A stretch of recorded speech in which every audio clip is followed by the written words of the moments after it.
अब मैं आपको शत्रुघ्न सिन्हा साहब के बारे में बताता हूँ। एक टाइम पे अमिताभ बच्चन और शत्रुघ्न सिन्हा साहब बहुत अच्छे दोस्त हुआ करते थे। बहुत अच्छे दोस्त मतलब बहुत अच्छे दोस्त, साथ में खाना पीना उठना बैठना साथ में था, इवन स्ट्रगल के टाइम पे। क्योंकि शत्रुघ्न सिन्हा साहब, अमिताभ बच्चन साहब और अपने सुभाष घई साहब, ये सब एक ही जगह पे रहते थे। इनफैक्ट शायद रूम भी शेयर करते थे, शाम को साथ में ड्रिंक वगैरह भी लेते थे। और इनकी जो राइवलरी है या दोस्ती है, ये काफी सालों से चली आ रही है। इनफैक्ट इन्होंने साथ में बहुत सारी फिल्में भी की हुई है। और इनके जो बच्चे हैं आज, अभिषेक बच्चन और सोनाक्षी सिन्हा, आज तो शायद एक फिल्म भी ये लोग साथ में कर रहे हैं। आ चुकी ऑल इज वेल। हाँ, ऑल आ चुकी है, शायद एक फिल्म और कर भी रहे हैं शायद। अभी एक हाल फिलहाल के इंटरव्यू में शत्रुघ्न सिन्हा साहब ने कहा था कि हमारी जो राइवलरी है वो बड़ी अनफॉर्चुनेट है, बट ये राइवलरी थी, उन्होंने एक्सेप्ट किया इस चीज को। और एक फिल्म आई थी इनकी, शान और नसीब, जहां पे उन्होंने एक दूसरे के अपोजिट में, मतलब एक्टर्स थे ये, उस पॉइंट पे भी उन्होंने कहा था कि हमारी जो राइवलरी है ये कभी खत्म नहीं होगी। और उनकी एक फिल्म में आने वाली डायलॉग भी है, जहां पे एनटीआर प्ले कर रहे हैं कि आई एम नॉट सरकार, आई एम सुपर सरकार। अभी बिग बी और शत्रुघ्न साहब, उन्होंने बहुत सारी फिल्में की है, जैसे काला पत्थर, दोस्ताना, शान, पर ये लोग काफी अच्छे दोस्त नहीं रहे इन फिल्मों के दौरान। 1970 और 1980 ये लोग काफी फिल्में साथ में कर रहे थे। और उन्हीं में से एक फिल्म आई थी दोस्ताना, और दोस्ताना के बाद इन्होंने फिर साथ में कोई फिल्म नहीं की है। और उनकी जो ग्रोइंग एस्पिरेशंस थी, जो ईगो थी, और लोग साथ में उस ईगो की वजह से साथ में कभी काम करना नहीं चाहे। दोनों का ईगो इतना बड़ा था, दोनों बड़े स्टार थे। अमिताभ बच्चन बहुत बड़े स्टार थे, वो भी बड़े स्टार थे।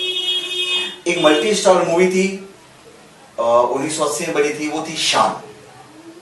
और उस फिल्म में बच्चन साहब का मेजर रोल था, शत्रु जी भी थे उसमें, पर उनका जो रोल था ऐसा मतलब ज्यादा कुछ था नहीं उसके अंदर। मतलब ऐसा कुछ नहीं था कि शत्रुघ्न सिन्हा को कुछ याद किया जाए। लोग कहते थे कि बच्चन साहब सबके रोल कटवा देते हैं। कितना सच है या कितना झूठ है, इस बारे में कुछ मैं कमेंट नहीं करना चाहूंगा। फिर भी शान का जो सक्सेस था, उसने कहीं दोस्ताना को मैच नहीं किया, क्योंकि वहां पे शत्रु साहब का एक प्रॉपर रोल था, एक वकील का रोल। हाँ, एक प्रॉपर।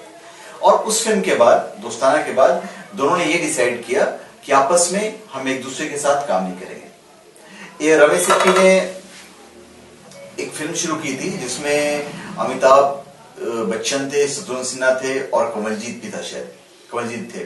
तो फिल्म उनको शेल्फ कर देना पड़ा कि दोनों की आपस में एक दूसरे से बनी नहीं।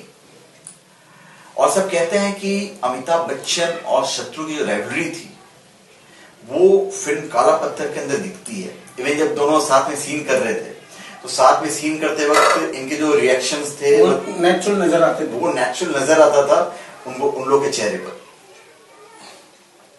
एक वक्त था जब अमिताभ बच्चन, सुभाष घई, शत्रुघ्न सिन्हा, संजीव कुमार, ये सब एक साथ मुंबई आए थे, लगभग आसपास ही अपनी किस्मत आजमाने के लिए आए थे लोग बॉलीवुड में।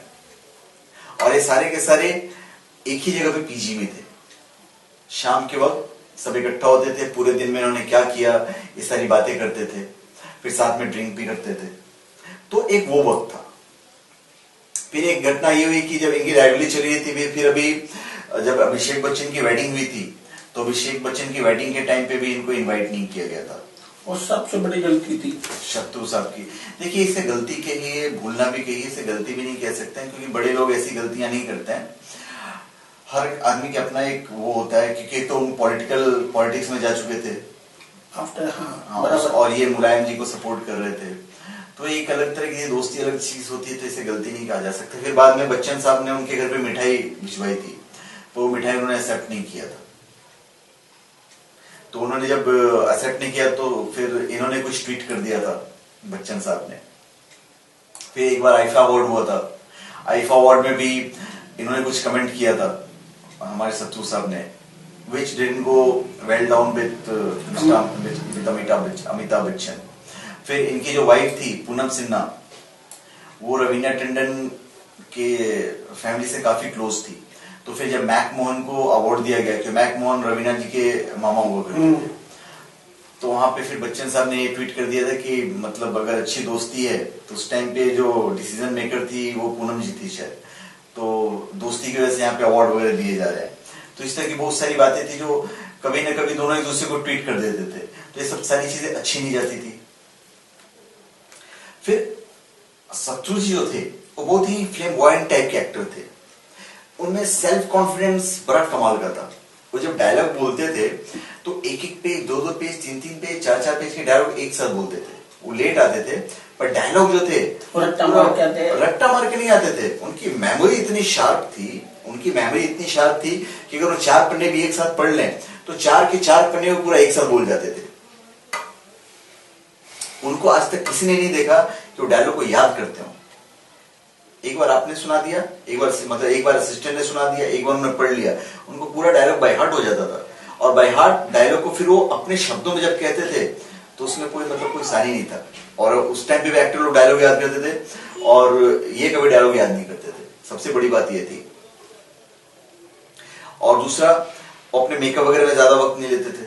आए, फटाफट रेडी हो गए, शॉट दिया और फिर निकल लिए। तो रोहित जी, ये मैंने आपको बताया उनकी राइवलरी के बारे में थोड़ा बहुत, जो डिटेल में। ऐसे इनकी बहुत सारी कहानियां हैं, अगर हम डिटेल में जाएंगे तो पता नहीं 1-2 दिन तक मैं बोलते रह जाऊं। तो ये था एक्चुअली में क्या था कि जब ये पॉलिटिक्स में चले गए मिस्टर सिन्हा, तो एक वक्त ऐसा भी शत्रुजी को जरूर लगा होगा कि आज बॉलीवुड में अमिताभ बच्चन का जो रुतबा है, जो स्टेटस है, वो दिन प्रतिदिन बढ़ता गया, वो बड़ा होता चला गया, बढ़ोतरी हो गई। और ये शत्रुजी भी समझते होंगे कि वो ज्यादा कैपेबल है और डिजर्विंग है। तो फिर उन्होंने भी धीरे धीरे जो राइवलरी है, अब वो मैच्योर्ड भी हो गया, बच्चन साहब भी काफी मैच्योर्ड हो गए।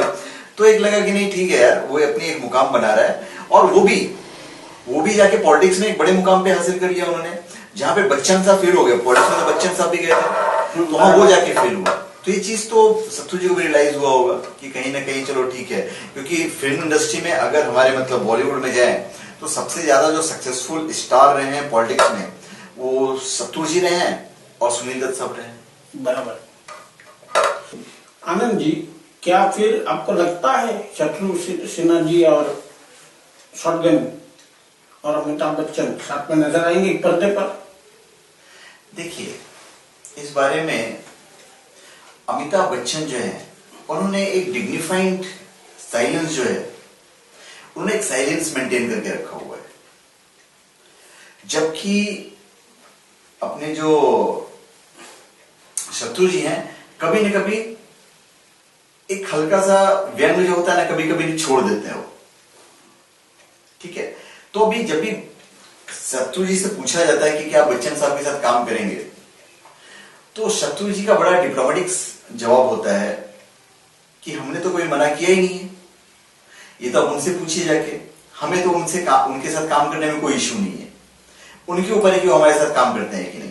हमारे पास सेल्फ कॉन्फिडेंस है, एक कंफर्ट लेवल है, और मैं अपने पर्सनल चीजों को प्रोफेशनल चीजों के साथ मिक्स नहीं करता हूं, तो हमें उनके साथ काम करने में कोई दिक्कत नहीं है। और इनफैक्ट मैं उनकी तारीफ भी करता हूं, ये उनका है। इवन जब शत्रुजी कौन बनेगा करोड़पति का जो होस्ट करे थे भोजपुरी में, तो उनसे सवाल पूछा गया था बच्चन साहब के बारे में, तो उन्होंने ये कहा कि भाई उनका अपना स्टाइल है, हमारा अपना स्टाइल है, हम अपनी भोजपुरी लैंग्वेज को प्रमोट कर रहे हैं। और भोजपुरी जो लैंग्वेज है, इसे 2-3 लोग ये बोला करते थे, एक थे हमारे प्रेसिडेंट राजेंद्र प्रसाद, फिर लोकनायक जयप्रकाश नारायण, और जो हमारे प्राइम मिनिस्टर थे चंद्रशेखर। और मैं जो हूं वो अपने भोजपुरी को मैं ऊपर लेके आना चाहता हूं, अपने भोजपुरी लैंग्वेज, इसमें कोई बुरा नहीं है। फाइनली अभी ऐसा है, मैं आपको बता देता हूं कि दोनों में पीसफुल जो रिलेशन है वो शुरुआत हो गया। हो सकता है सोनाक्षी और अभिषेक की वजह से हुआ, क्योंकि पिछली दिवाली में अमिताभ बच्चन ने पूरी फैमिली के साथ उनको इनवाइट किया था, और पूरी फैमिली के साथ शत्रुजी, पूनम जी, लव कुश और सोनाक्षी सिन्हा उनके घर पे गए थे। और घर पे उनको मतलब ऐसा था कि बिल्कुल चीफ गेस्ट की तरह पे उनका स्वागत किया गया था। और उनके स्वागत में ऐश्वर्या, अभिषेक, जया बच्चन, अभिषेक बच्चन ने भी ऐश्वर्या की जो बेटी आराध्या थी, सबने उनका बहुत स्वागत किया। तो ये मैंने आपको बताया जो दो कंपटीटर थे, विनोद खन्ना साहब और शत्रु जी, इन दोनों की जो कंपटीशन थी बच्चन साहब से, आज मैंने इन दोनों के बारे में आपको बताया है। और भी कुछ पूछना चाहेंगे इन दोनों के बारे में आप? आनंद जी, ये सुनकर मजा आ गया, पर यही दुनिया और मैं चाहता हूं कि दोनों एक पर्दे में नजर आए। प्रार्थना कीजिए भगवान जी से कि दोनों एक साथ में काम करें। बिल्कुल बिल्कुल, ये हम भी दोनों सबको साथ में देखना चाहेंगे कि बच्चन साहब वापस शत्रु जी से काम करें। जो एक्शन पैक हमने काला पत्थर, नसीब, जो उनका जो एक प्रोफेशनली काम करने का लहजा था, वो बहुत अच्छा था। हाँ चलिए, जो भी था, आज हम पूरी तरह से ऊपर से प्रार्थना करेंगे कि हम इन दोनों की जोड़ी वापस पर्दे पे देखें। और इसी के साथ हम आज का जो शो है उसको समाप्त करते हैं। और अपने दर्शकों को हम ये रिक्वेस्ट करेंगे कि आप हमारे चैनल को कमेंट करें और सब्सक्राइब करें। धन्यवाद। नमस्कार।